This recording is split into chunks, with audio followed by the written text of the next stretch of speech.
श्री स्वामी समर्थ रामकृष्ण हरी. नमस्कार मित्रांनो, आपलं माझ्या यूट्यूब चॅनलमध्ये स्वागत आहे. तर आज आपण जाणून घेऊया घरासमोर पपईचे झाड शुभ की अशुभ, वास्तुशास्त्र याविषयी काय सांगते.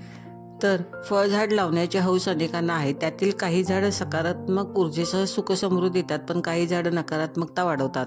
अनेक घरासमोर किंवा अंगणात आपण पपईचे झाड पाहतो. पपईचे झाड घरासमोर असणे शुभ की अशुभ याबद्दल माहिती आज संपूर्ण जाणून घेऊया. वास्तुशास्त्रानुसार घराच्या आसपास काही खास झाडे लावणे आणि तसेच घरामध्ये विशेष रोप ठेवणे फलदायी मानले जाते. घरात सुख समृद्धीसाठी तसेच पैशांच्या भरभराटीसाठी वास्तूनुसार रोपांची लागवड महत्त्वाची आहे. जर योग्य दिशेने जागेवर रोप लावली तर घरात सुख समृद्धी कायम राहते. खूपदा आपण पाहतो पपईचे झाड घरासमोर किंवा अंगणात लावले जाते. काही वेळेला पपईचे झाड अंगणात उगवते आणि मग ते उपटून कसे टाकावं म्हणून आपण त्याची काळजी घेत बसतो.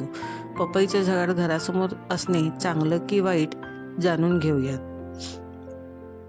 वास्तूनुसार पपईचे झाड घराच्या समोर कधीही लावू नये. समजा हे पपईचे झाड आपोआप उगवले तर ते झाड मोठे होण्याआधीच दुसऱ्या ठिकाणी लावले पाहिजे.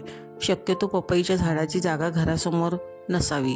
असे म्हणतात, जर घरासमोर पपईचे झाड असेल तर आर्थिक स्थितीत सुधारणा होत नाही, येणारा पैसा देखील थांबतो, घरात सुख शांती समाधान राहत नाही. म्हणून शक्यतो घरासमोर पपईचे झाड लावू नये. समजा पपईचे झाड घरासमोर असेल तर झाडाच्या खोडात थोडा हिंग भरावा, म्हणजे वास्तुदोष थोड्या प्रमाणात कमी होतो.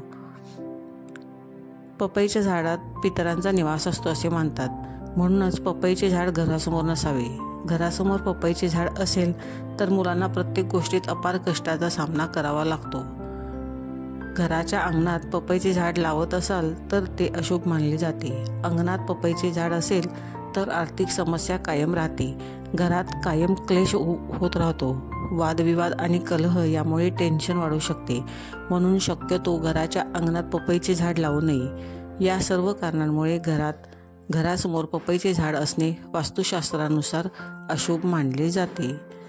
तर ही होती सर्व माहिती. ती जर तुम्हाला आवडली असेल तर चॅनलला नक्की सबस्क्राईब करा व बेल आयकॉन दाबायला विसरू नका, जेणेकरून नवनवीन माहिती यामार्फत तुमच्यापर्यंत पोहोचू शकेल. धन्यवाद.